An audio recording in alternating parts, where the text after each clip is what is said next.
Hello guys, welcome back to PRC the cloud kitchen. आज के blog में हम बात करने वाले हैं how to get first order on your cloud kitchen. Cloud kitchen में अपना पहला ऑर्डर कैसे पाएं। तो ये चाह तो सबको होती है कि अपने क्लाउड किचन चालू कर लिया है और फिर हमारा फर्स्ट ऑर्डर का हम इंतजार न करें, डे 1 से ही हमें ऑर्डर आना चालू हो जाए। कुछ टिप्स हैं जिसे आपको ध्यान में रखना बहुत जरूरी है, क्योंकि एक गलती तो हम कर देते हैं, मेन्यू को अपलोड कर देते हैं, लेकिन मेन्यू का एसईओ नहीं करते हैं। मेन्यू का एसईओ करना क्यों जरूरी है, ये इस ब्लॉग में मैं आपको बताऊंगा, ताकि कस्टमर आपको बहुत आसानी से सर्च कर सके और उसके बाद वो ऑर्डर भी कर ले। हमारा पहला टॉपिक है optimise your Zomato listing and SEO. जो भी नीश का आपने अपना आउटलेट ओपन किया है, जिस भी आइटम के हिसाब से, उसका नाम तो परफेक्ट आपने रखा होगा। जैसे कि आप अगर मेरी पहली वीडियो से आए हो तो आपको मैंने बताया था कि अपना रेलेवेंट नाम कैसे रखना चाहिए। अब चूंकि रेलेवेंट नाम रखा हुआ है, सपोज मैं पिज्जा का करता हूं तो मैं पिज्जा पे ही ज्यादा एग्जाम्पल देना पसंद करता हूं।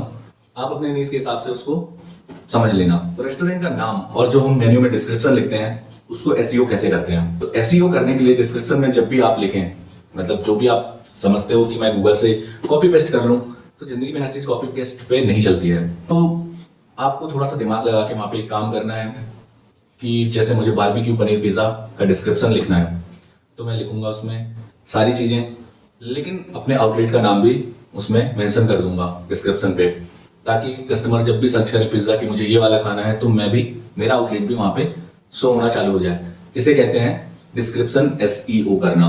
मतलब कि जो जोमेटो है वो एक सर्च इंजन ही है, तो वहां पे कुछ भी अपन सर्च करते हैं, ठीक है, तो उसे ऑप्टिमाइज करना बहुत जरूरी होता है। चीजों को रिलेवेंट कीवर्ड्स अगर होते हैं, कस्टमर टाइप करता है जैसे चीजी बर्गर खाना है मुझे, तो आप बर्गर के डिस्क्रिप्शन में अपने नाम के साथ वहां पे चीजी बर्गर अवेलेबल है ऐसा डिस्क्रिप्शन अगर लगाते हो, ठीक है, तो जब वो सर्च करेगा तो आप भी पहले से और 5वें नंबर तक शो होगे। दूसरी बात करते हैं मेन्यू की। मेन्यू आपका वेल डिजाइंड होना चाहिए, जिसमें कस्टमर को आसानी हो, वो बार बार एक आइटम पिक करने के बाद उसको बार बार बैक ना जाना पड़े। तो इसमें जरूरी ये होता है कि आप अपने मेन्यू में एड ऑन्स लगाना ना भूलें। मतलब कि आपने देखा होगा, जैसे मैं पिज्जा सर्च करूंगा सेलेक्ट, तो मुझे कुछ ऑप्शन और आ जाएंगे कि यहाँ पे पेरी पेरी फ्राइज भी मिलती है, बर्गर भी मिलता है, आप ऐड कर सकते हो। तो वहां पे एड ऑन्स के प्राइस भी कुछ 10% या 5% लेस करके आप रख सकते हो, जो कि मेन मेन्यू के प्राइस से थोड़ा कम हो। तो कस्टमर को एक आसानी हो जाती है कि चलो ठीक है, मैं या तो ये वाला आइटम पिक कर लेता हूँ, कोल्ड ड्रिंक पिक कर लेता हूँ। तो अगर आप ऐसी चीजें दिखाओगे साथ में एड ऑन्स के, तो आपका एवरेज ऑर्डर भी बढ़ जाता है, कस्टमर को आसानी भी होती है कि यार चलो मैं ये आइटम पिक कर लेता हूँ। जोमेटो क्लाउड किचन में एड ऑन्स कैसे बनाते हैं उस पर मैंने परफेक्ट वीडियो बना के रखी है, आप जाके उसे देखना और फिर बना लेना। मैं डिस्क्रिप्शन में इसकी लिंक भी दे दूंगा। तीसरा आता है फोटोज। फोटोज तो जनरली सबको पता है कि हाई क्वालिटी की यूज करनी चाहिए, ताकि डिश को देख के कस्टमर अट्रैक्ट हो, ऑर्डर करे। कोशिश ही करना हमेशा, क्योंकि कई बार क्या होता है कि हम गूगल से निकाल लेंगे, हालांकि इस पे भी वीडियो बना के रखी है, आपको डिस्क्रिप्शन में दे दूंगा कि फोटोज कैसे लगाते हैं। कई बार हम गलती ये करते हैं कि फोटोज हमने निकाल तो ली, लेकिन डिश एकदम अलग लग रही है उससे।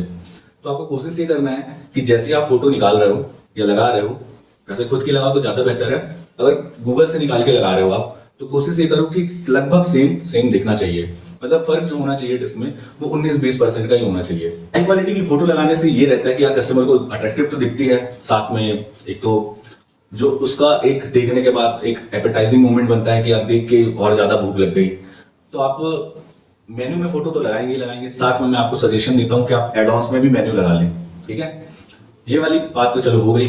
अब कई लोगों को लगता है कि यार, कई बार आपने देखा होगा कि जैसे मेरे आप आउटलेट में जाओगे तो वहां पे एक वीडियो भी चलता है साथ में, ठीक है, तो आप प्रोफाइल का मेन वीडियो भी लगा सकते हो। अगर वो वीडियो आपके पास नहीं है तो आप कॉन्टेक्ट करना, मैं आपको दे दूंगा, तो आप उसे लगा सकते हो। उससे भी ज्यादा आपकी जो मेन्यू का स्कोर रहता है वो भी बहुत जल्दी बढ़ेगा आपका। चौथा पॉइंट है हमारा प्राइसिंग। प्राइसिंग की बात हमने पहले भी की है, लेकिन इस बार भी करते हैं। प्राइसिंग हमारी ऐसी होनी चाहिए, आपको पता होना चाहिए कि मेरे डिश की परफेक्ट प्राइस क्या है, मतलब मेरे को उसमें उस आइटम को बनाने में कितनी लागत लगती है, ठीक है। तो जब आपको लागत पता रहेगी तब आपको ये पता रहेगा कि मेरे को अब इससे प्रॉफिट कितना जनरेट करना है, ठीक है। प्रॉफिट जनरेट करने के बाद आपको ये पता होना चाहिए कि जोमेटो कितना कमीशन उस पर कट कर रहा है। एक परफेक्ट जब हम उसमें ऑफर लगाएंगे तो उसके बाद मुझे कितना बचेगा, तो कहीं ऐसा तो नहीं होगा कि वो मेरा प्रॉफिट, ठीक है, और जो हमारी लागत है उसको भी खा जाए वो ऑफर, ठीक है। क्योंकि जोमेटो तो अपना कमीशन लेने वाला है यहाँ पे, आपको प्रॉफिट हो या ना हो, ठीक है। तो हमें मेन्यू प्राइस ऐसी रखनी चाहिए कि दूसरे से वो कम भी हो, या उसी प्राइस पॉइंट में हम ऐसी चीज सर्व कर रहे हैं जो दूसरे सर्व ना कर पा रहे हो। तो आप मेन्यू बनाओ ऐसा, आप कॉम्बोज बना सकते हो, ठीक है। जैसे सपोज किसी ने 7 इंच का पिज्जा 199 में रखा हुआ है, ठीक है, तो आप 199 में 2 आइटम उसे सर्व कर सकते हो। ठीक, कॉस्टिंग आपको निकालनी पड़ेगी कि मुझे कैसे मार्केट में बने भी रहना है, मेरा आइटम भी जल्दी जल्दी निकले, ठीक है, और उसके बाद मैं कैसे इसे ज्यादा से ज्यादा लोगों तक पहुंचा सकता हूँ। तो जब 199 में आप 2 आइटम कस्टमर को दोगे तो ऑब्वियस सी बात है कि वो आपके यहाँ से ही ऑर्डर करेगा। इससे आपका आइटम भी जल्दी निकल गया और कस्टमर को भी अच्छा लगा कि मुझे कम प्राइस में 2 आइटम मिल गए। कई बार कई लोग बोलते हैं कि प्राइसिंग ऐसी होनी चाहिए कि आप कस्टमर बन के सोचो, ठीक है, हालांकि मैंने ही बोला है, लेकिन उसके पीछे भी एक कारण होता है। अब चीजें इतनी ज्यादा बढ़ गई हैं कि इतने सारे आउटलेट हो गए हैं, ठीक है, अट्रैक्टिव प्राइस तो आपको रखना है, ठीक, लेकिन अगर कस्टमर के हिसाब से आप सोचोगे तो फिर तो ये लगेगा कि यार सारी चीजें फ्री मिल जाएं। तो इसलिए मैं आपको बोलता हूँ कि आपको अपने प्राइस की सारी चीजें पता होना चाहिए, किस प्राइस में मेरे को क्या बचने वाला है, क्या मैं कस्टमर को देने वाला हूँ, ठीक है, क्या जोमेटो का कमीशन जाने वाला है और क्या ऑफर मेरे को लगाना है उस दिन टाइप। तो आप मेंशन जरूर करें अपने आउटलेट में। जैसे कि आपने देखा होगा कि किसी भी आउटलेट को आप सर्च करते हो तो नीचे उसके टाइप्स लिखे रहते हैं कि ये फास्ट फूड कैटेगरी में आता है, ठीक है, या फिर ये नॉर्थ इंडियन कैटेगरी में है। तो जो भी आपका नीड्स है, आप फास्ट फूड में हो तो पिज्जा, फास्ट फूड, बर्गर ये आप ऐड करा सकते हो, नूडल्स सर्व करते हो तो चाइनीज कुजिन ऐड करा सकते हो। तो मेक श्योर कि ये सारी चीजें आपकी आउटलेट के कैटेगरी में, ठीक है, वो जरूर से जरूर होनी चाहिए। अगर आपसे नहीं हो पा रहा तो आप टिकट रेज करके उसे जोमेटो में बताएंगे तो फिर वो वहां से अपडेट कर देंगे। ये करना इसलिए जरूरी होता है क्योंकि इससे आपको एक अच्छी विजिबिलिटी मिलती है, खास करके फास्ट फूड कैटेगरी में, मतलब जो भी आपका नीड्स होगा उस कैटेगरी में आपको अच्छी विजिबिलिटी मिलेगी। डिलीवरी रेडियस, देखो जब हम करते थे या आज भी करते हैं तो डिलीवरी में हमें कोई दिक्कत नहीं होती। 10 से 15 किलोमीटर का हम मतलब जो सर्विंग एरिया है हमारा वहाँ हम सर्व कर सकते हैं, कोई ऐसी बाधा नहीं थी, ठीक है। लेकिन आज की डेट में आ गई है कि यार आपको कितने से कितने किलोमीटर वाइज हो गया, 4 से किलोमीटर कुछ आ गया है, 7 से 10 किलोमीटर करना है या 12 से ऊपर करना है, तो वो कैटेगरी वाइज आपको समझना पड़ेगा। तो वैसे मैं चाहता हूँ कि आप ज्यादा से ज्यादा दूरी तक अपना सर्विंग एरिया बढ़ाओ ताकि ज्यादा से ज्यादा लोगों तक आप पहुंच पाओ, ठीक है। साथ में इसके आपको फर्स्ट ऑर्डर के लिए एक चीज और आ गई है जो है कि आप 1500 रुपए का एड्स लगा सकते हो फ्री वाला, ठीक है। उसमें भी कुछ उनके साइड से, जोमेटो के साइड से कुछ दिया है आपको कि भाई इतने जो भी टारगेट्स हैं उसे कंप्लीट करना है आपको, ठीक है। तो वो टारगेट्स को आप कंप्लीट करो, नहीं होते तो आप अपने किसी पर्सनल फ्रेंड्स फैमिली से ऑर्डर करा सकते, उस टारगेट को तो पूरा करो। मेक श्योर करो कि यार 5 रेटिंग आपको मिल जाए, ठीक है, पर्टिकुलर डिश में भी मिल जाए, आपके आउटलेट में भी मिल जाए, ठीक है।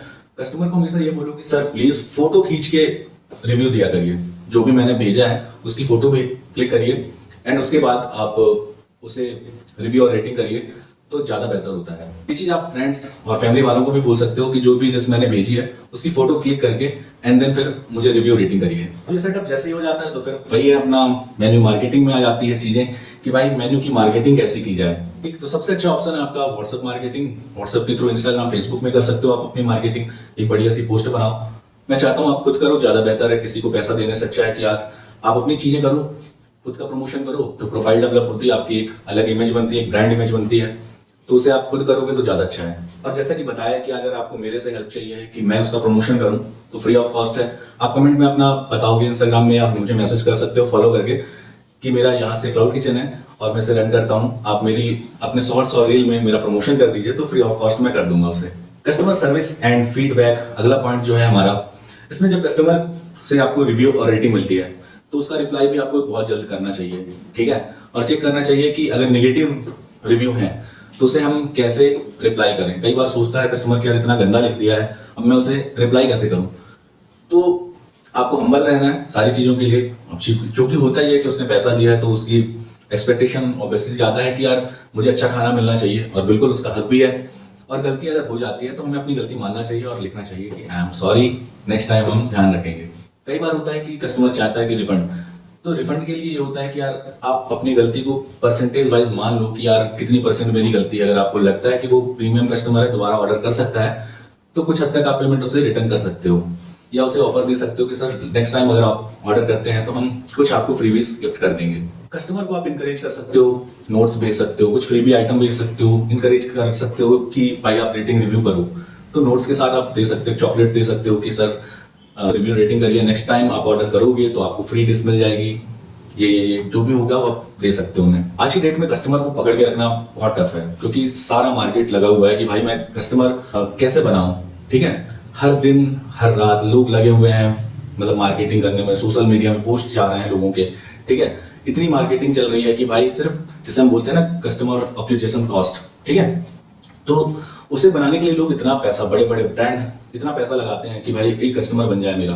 तो अगर आपको कस्टमर मिल रहा है तो उसे जाने मत देना, उसे पकड़ के रखना, मतलब कोशिश करो कि उसे कितना खुश कर सकूं मैं, ताकि वो रिपीट ऑर्डर भी मेरे यहाँ से ही करे। एक उसका ऐसा रिलेशनशिप बन जाना चाहिए आपके आउटलेट से कि उसे लगे कि यार नहीं यार ये मेरा अपना क्लाउड किचन है, ठीक है, यहाँ से मैं जब भी ऑर्डर करूंगा, या कभी उसने बोल दिया कि मुझे एक फ्रीबी में सर कोल्ड ड्रिंक भेज देना, जैसे कई बार कस्टमर मुझे बोलते हैं कि यार, और मुझे लगता है कि यार ये जेन्युइन बढ़िया कस्टमर है, अच्छा ऑर्डर करता है, मतलब कि इसके ऑर्डर का जो प्राइसिंग होता है वो बढ़िया होता है, ठीक है, रिव्यू रेटिंग भी करता है, तो उसे पकड़ के रखना चाहिए, उसे भेज देना चाहिए, उसे खुश करके रखना चाहिए, ठीक है। तो आप भी कर सकते हो ऐसे, कस्टमर से रिलेशनशिप बना सकते हो, क्योंकि यही चाह रहा है, यही बॉन्डिंग हमारी और कस्टमर के बीच में कि हम उसे कैसे खुश कर सकें, क्योंकि हम डिजिटली हैं, कस्टमर को हम देख तो सकते नहीं है, ठीक है, तो एक बॉन्डिंग ऐसी बना सकते हो आप, उसे गिफ्ट भेज के, ठीक।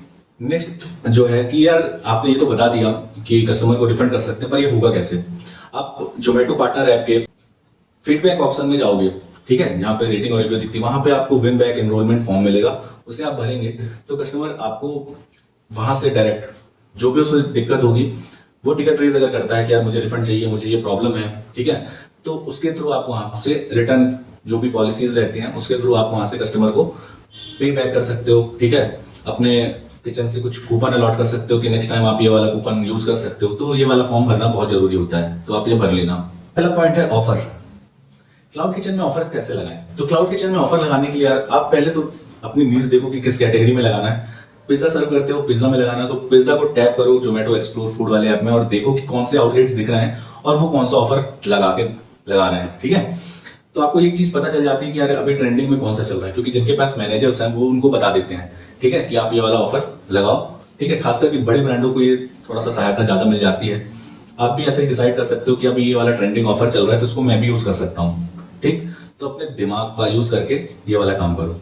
साथ में ही आप वीकेंड्स में कुछ ऑफर चला सकते हो, जैसे कि मैं एक्स्ट्रा 10 भी चलाता हूँ वीकेंड का, मतलब कि मेरा मेन ऑफर जो चलता है वो तो हमेशा लगा रहता है। कोशिश करो कि हम जो ये गलती करते हैं कि यार एक ऑफर हमने लगाया और उसे हम कुछ दिन बाद ऑर्डर नहीं आए तो हमने उसे अलग कर दिया, फिर एक और ऑफर लगा दिया। तो इस चीजों से बचना चाहिए हमें एक ऑफर जो लगाया है उसे हमें परमानेंट लगे रहना देना चाहिए, ठीक है, वो हमारा लगा रहेगा। दूसरा जो है उसे हमें चेंज करना है, ठीक है, हमेशा। तो आप वीकेंड वाला जो मैंने बताया कि वीकेंड में अगर आपको एक्स्ट्रा कुछ और देना है, बाय वन गेट वन देना है, फ्री भी देना है कुछ, ठीक है, एक्स्ट्रा परसेंटेज डिस्काउंट्स देने हैं कि भाई 10% और एक्स्ट्रा ले लो आप हमारे आउटलेट से, तो आप लगा सकते हो, बकायदा हाईलाइट करके लगा सकते हो, उसमें लिख सकते हो कि भाई एक्स्ट्रा 10 भी हम दे रहे हैं, प्रोवाइड कर रहे हैं, तो उसका एक अच्छा सा कैप्शन बनाओ, ठीक। तो वो जोमेटो शो करता है आपके मेन्यू में, आप करोगे तो बेहतर होगा, कस्टमर आपसे ऑर्डर करेंगे, ठीक है, विजिबिलिटी आपकी बेहतर होने वाली है इससे। तो अगला पॉइंट हमारा ऑपरेशनल एफिशिएंसी। तो हमें जब भी ऑर्डर आता है स्ट्रीमलाइन क्लाउड अपने किचन को हमें करना बहुत जरूरी होता है, ठीक है। तो हमें मेक श्योर करना पड़ेगा कि ऑर्डर हम कितना जल्दी बना सकें। जैसे कि मैंने बताया कि फर्स्ट ऑर्डर में थोड़ा सा टाइम लग जाता है, लेकिन आप फिर भी प्रिपेयर रहो इस वीडियो को देख के कि यार प्रॉब्लम क्या आती है, हड़बड़ाना नहीं है ज्यादा, ठीक है। माइंड में अपने एक बार रेसिपी को घुमाना है, सारी चीजें आपका सेटअप बकायदा होना चाहिए कि यार यहाँ पे हमारा ये आइटम है। स्टार्टिंग में क्या होता है कि हम सब्जियों को काट के नहीं रखते हैं सारी चीजों को, ठीक है, क्योंकि हमें पता नहीं रहता कितने ऑर्डर आएंगे। लेकिन जब ये ऑर्डर की चीजें धीरे धीरे बढ़ते जाएंगी तो आपको ये तैयारी पहले से करके रखनी पड़ेगी, ठीक। ऑर्डर जब भी आए तो आपका जो प्रिपरेशन टाइम है आप कोशिश करें कि वो ज्यादा ना लें, 10 से 12 मिनट में हैंडओवर कर दें। 10 से 12 मिनट एक आइडल जोमेटो का टाइम है जिसमें वो राइडर को भी अलॉट कर देता है, ठीक।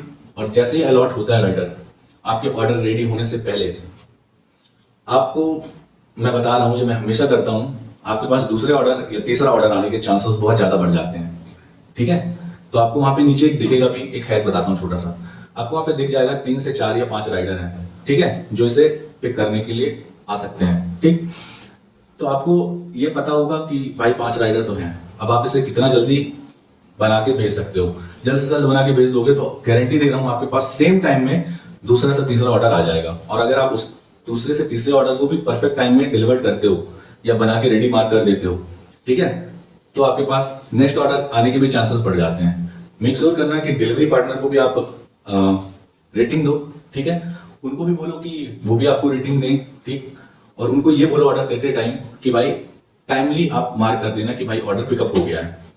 ठीक, कई बार क्या होता है कि राइडर भूल जाता है, जिससे आपकी जो किचन प्रिपरेशन की जो टाइमिंग थी, ठीक है, हैंडओवर जो टाइमिंग थी वो गड़बड़ा जाती है। तो मेक श्योर कि उसे आपको बहुत अच्छे से बना के रखना है। अब लास्ट पॉइंट पे आते हैं। आज का जमाना है एआई जनरेटेड, ठीक है। जोमेटो में बहुत टाइम पहले इंट्रोड्यूस कर दिया था। जब आप जोमेटो पार्टनर ऐप को अपने क्रोम में ब्राउजर में ओपन करोगे एंड फिर मेन्यू सेक्शन में जाओगे तो आपको बहुत सारी चीजें मिल जाएंगी कि आपको देखने मिल जाएगा कि आपके मेन्यू स्कोर को कैसे बढ़ाना है, क्या आइटम है जिसको हमें डिस्क्रिप्शन लगाने की जरूरत है, डिस्क्रिप्शन चेंज करने की जरूरत है, फोटो चेंज करने की जरूरत है, या तो फिर आपको लगता है कि यार ये वाली डिश दो बार ऐड हो गई, क्या फिर ये डिश का ऑर्डर बहुत टाइम से नहीं आया है। ठीक, आप वहां जाके सारी चीजों को चेक कर सकते हो। आपको एआई बता देगा कि भाई ये चीजें हैं, इसका ऑर्डर 60 दिन से नहीं आया है। अब उसे भी लगता है कि भाई इस चीज को अलग कर दो, ये नहीं हो पाएगा, ठीक है, या तो उस पर काम करने की जरूरत है। ठीक, तो आप जबरदस्ती का बना के, जैसे होता है ना, कई बार हम सामान लेके आके रख देते हैं लेकिन उसके ऑर्डर नहीं आ रहे हैं, हम परेशान हैं, तो आप उसे मतलब देख सकते हो सारी चीजों को कि कैसे मैं इससे बच सकता हूँ, चीजों को खराब होने से बचा सकता हूँ। ठीक है, इससे ये पता चलता है कि किस डिश पे मुझे ज्यादा फोकस करना है। ठीक, या तो उसे अलग करना है, या तो अगर रखना ही है तो उस पर मैं ऐसा क्या करूँ कि उसकी ज्यादा से ज्यादा सेल होने लग जाए। हालांकि मेरे साथ जब ये प्रॉब्लम आती है तो मैं उस पर 10% का डिस्काउंट अलग से लगा देता हूँ, तो उसके ऑर्डर आना चालू हो जाते हैं। तो आप भी ये कर सकते हो, ठीक है। तो चलो, आशा करता हूँ कि वीडियो पसंद आई होगी, आपको समझ में आया होगा कि आपको करना क्या है अपने फर्स्ट ऑर्डर को लाने के लिए। हालांकि छोटे छोटे बहुत सारे और मुद्दे हैं जो कि हैं बहुत बड़े, आपको पता नहीं होते, और हो सकता है कि इस वीडियो में थोड़े बहुत मैं भी भूल गया हूँ, क्योंकि ये तो होता है ना, कुछ चीजें छूट जाती हैं। तो अगर मुझे याद आएंगी तो मैं नेक्स्ट में जरूर बताऊंगा। वैसे आप बात कर सकते हो, चीजें अपनी प्रॉब्लम्स जो भी हैं, मतलब फेस जो कर रहे हो, आपको अगर आती हैं तो आप मुझे बताना। 1-to-1 कॉल में हम उसे क्लियर कर सकते हैं, वहां पे मैं आपकी ज्यादा हेल्प कर सकता हूँ, मुझे लगता है, वीडियो के अलावा। ठीक है, वीडियो तो एक ऐसा है कि आप मुझ तक पहुंच जाओ, बाकी की हेल्प मैं कर दूंगा। ठीक है, तो मिलते हैं फिर एक नई वीडियो में, तब तक के लिए बाय बाय।